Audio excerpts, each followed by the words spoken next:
जय माता दी। मेरे सभी प्यारे दोस्तों, मैं लक्ष्मी शर्मा बड़ों को चरण स्पर्श, छोटों को प्यार और बराबर वालों को दिल से नमस्कार करती हूँ। आज मैं आप सभी को सुनाने जा रही हूँ रविवार व्रत की 5 कहानियाँ, जिसे श्रद्धा से सुनने मात्र से मिलेगी निरोगी काया, पुत्र की प्राप्ति और आपकी जितनी भी इच्छे हैं सभी पूरी होगी। इसलिए कथा को प्रेम पूर्वक जरूर सुने और लोगों में शेयर जरूर करें। प्रेम से बोले सूर्य नारायण की जय हो। एक ब्राह्मण था। वह सूरज भगवान का भक्त था। नहाता धोता, कहानी कहता था, पर कमाता कुछ भी नहीं था। ब्राह्मण घर में रहता तो ब्राह्मणी बार बार कमाने के लिए परेशान करती। बाहर कहीं जाता तो अड़ोसी पड़ोसी भी उसे निकम्मा कहकर अपमानित करते। अतः एक दिन वो नहा धोकर अपने पूजन की सामग्री लेकर जंगल में चला गया।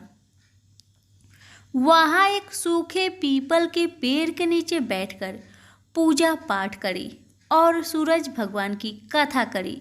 वहाँ पीपल के पास एक सूखा सा तालाब भी था। उसमें थोड़ा सा ही पानी था। उसी पानी से लोटा भरकर सूर्य भगवान को जल चढ़ाया। पूजा का जल बहकर पीपल और सूखे तालाब में भी गया।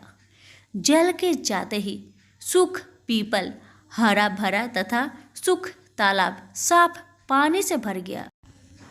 उस जल में सूर्य भगवान दिखाई देने लगे और कहने लगे, ब्राह्मण मांग तू क्या मांगता है। ब्राह्मण ने सुना तो यूं घबरा गया। सोचने लगा, लगता है पीपल में कोई भूत रहता है। रोज जब वह पूजा करता तभी आवाज आती। सुन सुनकर वह चिंता के कारण दुबला होने लगा। ब्राह्मणी कभी कभी ब्राह्मण से मिलने जंगल आती थी। उसने ब्राह्मण से पूछा, आप दिन प्रतिदिन दुबले क्यों हुए जा रहे हैं। तब ब्राह्मण ने सारा हाल बताया। तब ब्राह्मणी ने कहा कि आपके बाद ही आवाज आती है ना। मुझे तो लगता है कि सूरज भगवान स्वयं आते हैं। इस बार जब आवाज आए तो तुम सब कुछ मांग लेना। ब्राह्मण ने बोला, कैसे मांगू, ज्यादा कुछ कहना होगा तो मैं भूल जाऊंगा। कोई ऐसी तरकीब बताओ जिससे कम शब्दों में ज्यादा सा मिल जाए। ब्राह्मणी ने कहा, तुम इस प्रकार कहना, 9 खांडे महल के अंदर सोने के पालने में परपोते को दास दासियों द्वारा खिलाते अपनी आंखों से देखूं। इस प्रकार लंबी उम्र, महल, बेटे, पोते, परपोते और धन सब मिल जाएगा। क्योंकि जब धन होगा तभी तो सोने का पालना, दास दासियां होंगे और आंखें घुटने ठीक होंगे। तभी तो परपोते को सोने के पालने में झूला झूला सकोगे और देख सकोगे। दूसरे दिन पूजा के बाद आवाज आई तो ब्राह्मण ने वैसा ही कहा जैसे ब्राह्मणी ने समझाया था। सूरज भगवान ने कहा, दिखने में तो भोला लगता है, पर एक ही बार में सब मांग लिया। सूरज भगवान ने कहा, जा तेरी इच्छा पूरी होगी। ब्राह्मण जंगल से घर आया तो देखा कि उसकी टूटी हुई झोपड़ी की जगह एक 9 खंडा महल खड़ा है। दास दासी आ जा रहे थे। ब्राह्मण ने उनसे कहा, यहाँ मेरी झोपड़ी और बूढ़ी ब्राह्मण थी, कहाँ गई। उस समय महल की खिड़की से एक सुंदर औरत गहनों और सुंदर कपड़ों से सजी बाहर आई और ब्राह्मण से बोली, आ जाओ, ये अपना ही घर है। सूरज भगवान ने तुम्हारी मनोकामना को पूर्ण कर दी है। ब्राह्मण ने कहा, हम इतने धन का क्या करेंगे? ब्राह्मणी ने कहा, धन से क्या नहीं होता, दान पुण्य यज्ञ होम करेंगे। फिर ब्राह्मण ने वैसा ही किया। अब सब राजा की जगह ब्राह्मण का गुणगान करने लगे। राजा ने ये सब सुन ब्राह्मण को बुलाया और पूछा, कल तक तो आपको खाना भी नहीं मिलता था, आज ये धन कहाँ से आ गया? कहाँ से चोरी डाका डाला है? ब्राह्मण ने कहा कि ये सब तो सूर्य भगवान की कृपा है और सारी कहानी बता दी। राजा ने कहा, मेरी पुत्र नहीं है तो मुझे क्या करना चाहिए? ब्राह्मण ने राजा को सूर्य भगवान की पूजा की विधि बताई। राजा ने वैसा ही किया तो उसके पुत्र हो गया। सब लोग सूर्य भगवान की जय बोलने लगे। हे सूर्य भगवान, जैसे ब्राह्मण और राजा की मनोकामना पूर्ण की, वैसे सबकी करना। कहानी कहने वाले की, कहानी सुनने वाले की, सबकी मनोकामना को पूरी करना। सभी प्रेम से बोले, सूर्य नारायण की जय हो। तो सभी प्रेम से बोलिए, सूर्य भगवान की जय हो। कथा। एक साहूकार था, उसके बच्चा नहीं था। एक दिन सवेरे वो बाहर गया, देखा एक किसान खेत में दाना डालने जा रहा था।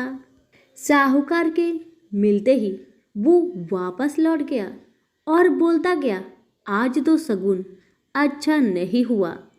किसान की बात साहूकार ने सुन ली, उसका मुंह उतर गया। उदास मन से जब घर गया तो उसकी पत्नी ने उदासी का कारण पूछा, आज क्या बात है? साहूकार ने सारी बात बताई तो पत्नी बोली, आज चिड़िया आई तो वे भी बोली, बच्चे नहीं यहाँ तो दाना कहाँ से मिलेगा? कहकर उड़ गई। साहूकार को क्रोध आया। उसी दिन से सूरज भगवान की आराधना करने लगा। 12 वर्ष बीत गए। राणा दे जी ने सूरज भगवान से कहा, यह इतने मन से आपकी आराधना करता है, इसकी पुकार सुन लो जी। सूर्य भगवान ने उसके सामने प्रकट हुए और कहा, तेरे भाग्य में संतान नहीं है, पर मेरे आशीर्वाद से एक कन्या होगी। 9वें महीने एक कन्या ने उनके घर में जन्म लिया। कन्या जब हंसती तो उसके मुख से हीरे मोती गिरते। मालिश वाली आती और हीरे मोती ले जाती। 1 माह बाद मालिश वाली का आना बंद कर दिया तो उसकी माँ को हीरे मोती मिलने लगे। उनके घर में बहुत धन दौलत हो गई। उसके पिता ने सोचा, लड़की बड़ी हो गई है, इसकी शादी कर देते हैं। उसकी माँ ने कहा, मेरे उठते ही इसका मुंह देखने का नियम है, क्यों नहीं हम घर जमाई रख लेते हैं। एक गरीब लड़का ढूंढा और उसकी शादी कर दी। शादी के बाद रोज सुबह उसकी माँ उसको उठाने जाती तो लड़के को बुरा लगता, तो लड़की ने प्यार से समझा दिया कि माँ के मेरा मुंह देखने का नियम है। एक दिन जामाई ने लड़की को उठा दिया और देखा हीरे मोती उसके मुंह से गिर रहे हैं। उसने उठा लिया। लड़की की माँ आई तो समझ गई कि जामाई को पता चल गया। उसके मन में लालच ने घर कर लिया। उसने अपने जामाई को मारने के लिए एक आदमी भेज दिया। आदमी ने जामाई को मार दिया और उसका सिर सासू को लाके दे दिया। राणा देजी और सूरज भगवान ने सोचा, महरी दी हुई लड़की के पति को मार दिया, उसकी रक्षा करनी चाहिए। सूर्य भगवान ब्राह्मण का रूप धारण करके गए और भिक्षा में जामाई का सिर ले आए।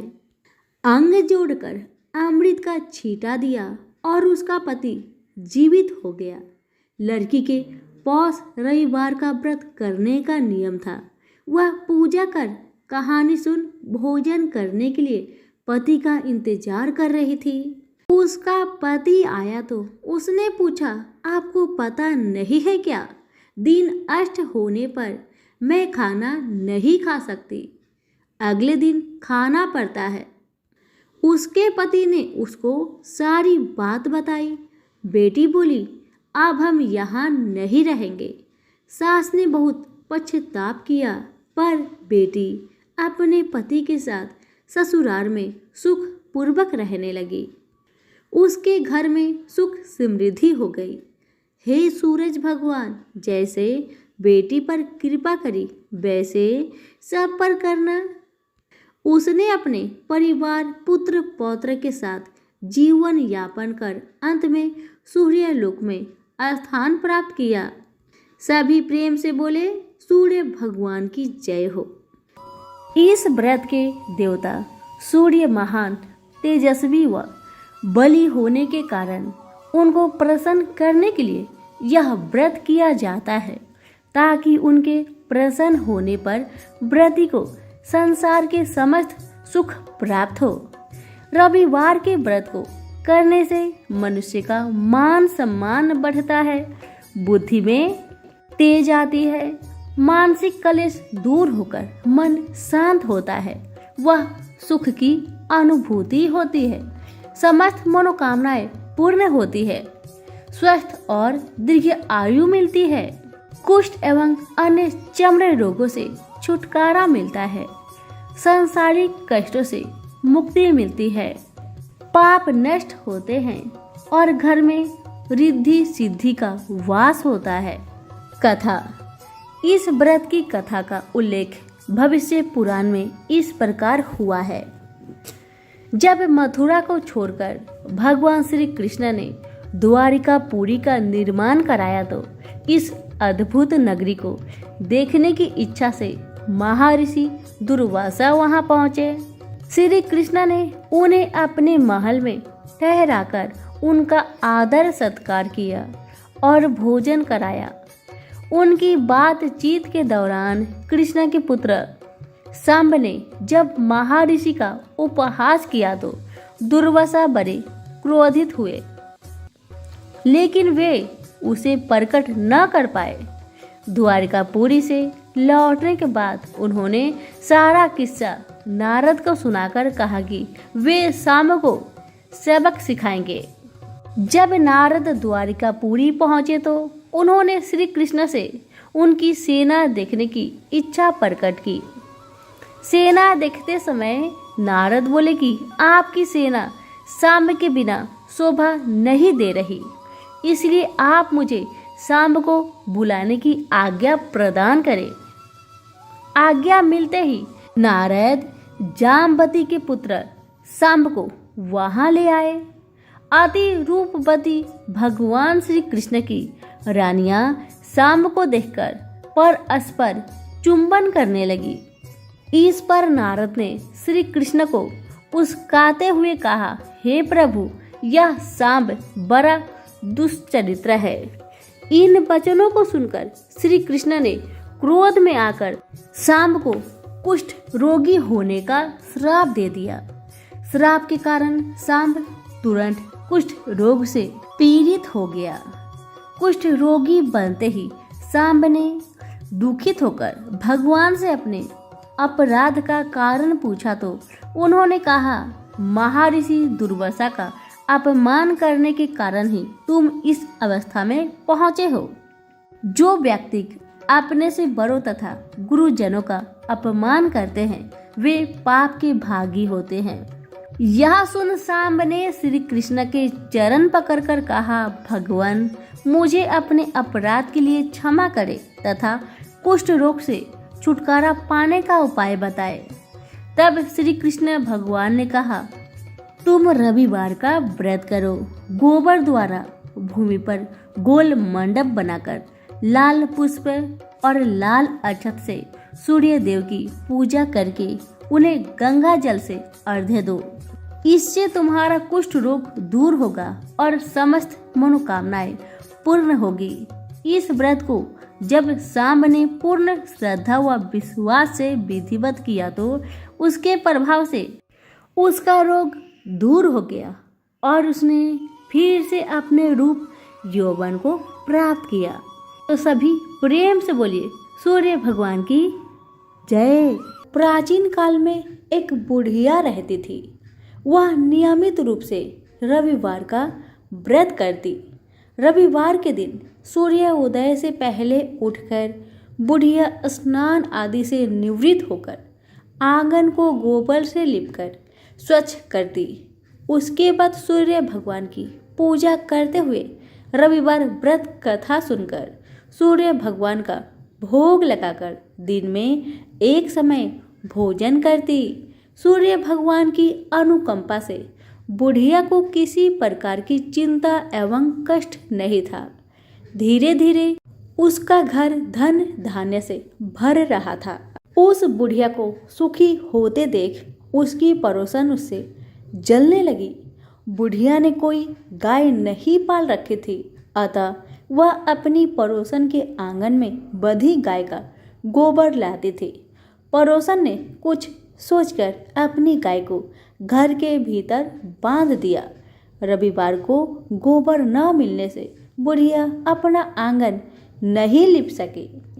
आंगन न लिप पाने के कारण उस बुढ़िया ने सूर्य भगवान को भोग नहीं लगाया और उस दिन स्वयं भी भोजन नहीं किया।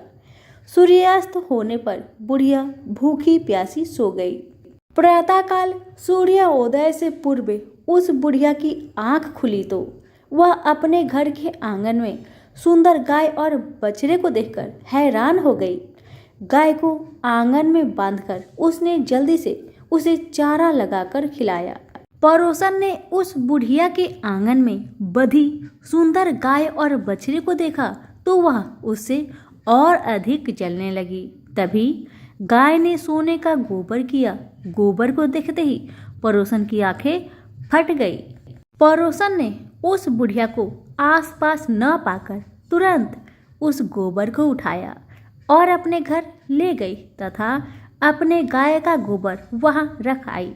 सोने के गोबर से पड़ोसन कुछ ही दिनों में धनवान हो गई। गाय प्रतिदिन सूर्योदय से पूर्व सोने का गोबर किया करती थी और बुढ़िया के उठने के पहले पड़ोसन उस गोबर को उठाकर ले जाती थी। बहुत दिनों तक बुढ़िया को सोने के गोबर के बारे में कुछ पता ही नहीं चला। बुढ़िया पहले की तरह हर रविवार को भगवान सूर्य देव का व्रत करती रही और कथा सुनती रही। लेकिन सूर्य भगवान को जब पड़ोसन की चालाकी का पता चला तो उन्होंने तेज आंधी चलाई। आंधी का प्रकोप देखकर बुढ़िया ने गाय को घर के भीतर बांध दिया। सुबह उठकर बुढ़िया ने सोने का गोबर देखा। उसे बहुत आश्चर्य हुआ। उस दिन के बाद बुढ़िया गाय को घर के भीतर बांधने लगी। सोने के गोबर से बुढ़िया कुछ ही दिन में बहुत धनी हो गई। उस बुढ़िया की धनी होने से पड़ोसन बुरी तरह जल भुनकर राख हो गई और उसने अपने पति को समझा बुझाकर उसे नगर के राजा के पास भेज दिया। सुंदर गाय को देखकर राजा बहुत खुश हुआ। सुबह जब राजा ने सोने का गोबर देखा तो उसके आश्चर्य का ठिकाना न रहा। उधर सूर्य भगवान को भूखी प्यासी बुढ़िया को इस तरह प्रार्थना करते देख उस पर बहुत करुणा आई। उसी रात सूर्य भगवान ने राजा को सपने में कहा, राजन, बुढ़िया की गाय व बछड़ा तुरंत लौटा दो, नहीं तो तुम पर विपत्तियों का पहाड़ टूट पड़ेगा, तुम्हारा महल नष्ट हो जाएगा। सूर्य भगवान के सपने से बुरी तरह भयभीत राजा ने प्रातः उठते ही गाय और बछड़ा बुढ़िया को लौटा दिया। राजा ने बहुत सा धन देकर बुढ़िया से अपनी गलती के लिए क्षमा मांगी। राजा ने पड़ोसन और उसके पति को उनकी इस दुष्टता के लिए दंड दिया। फिर राजा ने पूरे राज्य में घोषणा करवाई कि सभी स्त्री पुरुष रविवार का व्रत किया करें। रविवार का व्रत करने से सभी लोगों के घर धन्य धान्य से भर गया। राजतय में चारों ओर खुशहाली छा गई। स्त्री पुरुष सुखी जीवन यापन करने लगे तथा सभी लोगों के सारे कष्ट भी दूर हो गए। तो सभी प्रेम से बोलिए सूरज भगवान की जय हो। एक साहूकार था, उसके बच्चा नहीं था। एक दिन सवेरे वो बाहर गया, देखा एक किसान खेत में दाना डालने जा रहा था। साहूकार के मिलते ही वो वापस लौट गया और बोलता गया, आज तो शगुन अच्छा नहीं हुआ। किसान की बात साहूकार ने सुन ली और उसका मुंह उतर गया।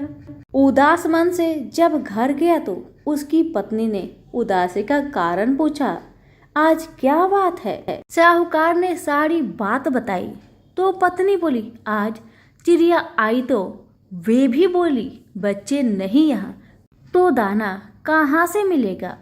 कहकर उड़ गई। साहूकार को क्रोध आया। उसी दिन से सूरज भगवान की आराधना करने लगा। 12 वर्ष बीत गए। राणा देजी ने सूरज भगवान से कहा, यह इतने मन से आपकी आराधना करता है, इसकी पुकार सुन लो जी। सूर्य भगवान ने उसके सामने प्रकट हुए और कहा, तेरे भाग्य में संतान नहीं है, पर मेरे आशीर्वाद से एक कन्या होगी। 9वें महीने एक कन्या ने उनके घर में जन्म लिया। कन्या जब हंसती तो उसके मुख से हीरे मोती गिरते। मालिश वाली आती और हीरे मोती ले जाती। 1 माह बाद मालिश वाली का आना बंद कर दिया तो उसकी माँ को हीरे मोती मिलने लगे। उनके घर में बहुत धन दौलत हो गई। उसके पिता ने सोचा, लड़की बड़ी हो गई है, इसकी शादी कर देते हैं। उसकी माँ ने कहा, मेरे उठते ही इसका मुख देखने का नियम है, क्यों नहीं हम घर जमाई रख लेते हैं। एक गरीब लड़का ढूंढा और उसकी शादी कर दी। शादी के बाद रोज सुबह उसकी माँ उसको उठाने जाती तो लड़के को बुरा लगता, तो लड़की ने प्यार से समझा दिया कि माँ के मेरा मुंह देखने का नियम है। एक दिन जामाई ने लड़की को उठा दिया और देखा हीरे मोती उसके मुख से गिर रहे हैं। उसने उठा लिया। लड़की की माँ आई तो समझ गई कि जामाई को पता चल गया। उसके मन में लालच ने घर कर लिया। उसने अपने जामाई को मारने के लिए एक आदमी भेज दिया। आदमी ने जामाई को मार दिया और उसका सिर सासू को लाकर दे दिया।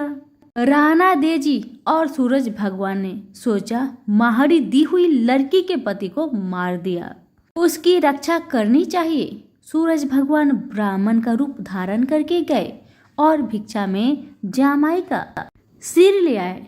आंग जोड़कर अमृत का छींटा दिया और उसका पति जीवित हो गया। लड़की के पौष रविवार व्रत करने का नियम था। वह पूजा कर कहानी सुन भोजन करने के लिए पति का इंतजार कर रही थी। उसका पति आया तो उसने पूछा, आपको पता नहीं है क्या दिन अस्त होने पर मैं खाना नहीं खा सकती? अगले दिन खाना पड़ता है। उसके पति ने उसको सारी बात बताई। बेटी बोली, अब हम यहाँ नहीं रहेंगे। सास ने बहुत पश्चाताप किया, पर बेटी अपने पति के साथ ससुराल में सुखपूर्वक रहने लगी। उसके घर में सुख समृद्धि हो गई। हे सूरज भगवान, जैसे बेटी पर कृपा करी वैसे सब पर करना। उसने अपने परिवार पुत्र पौत्र के साथ जीवन यापन कर अंत में सूर्यलोक में स्थान प्राप्त किया।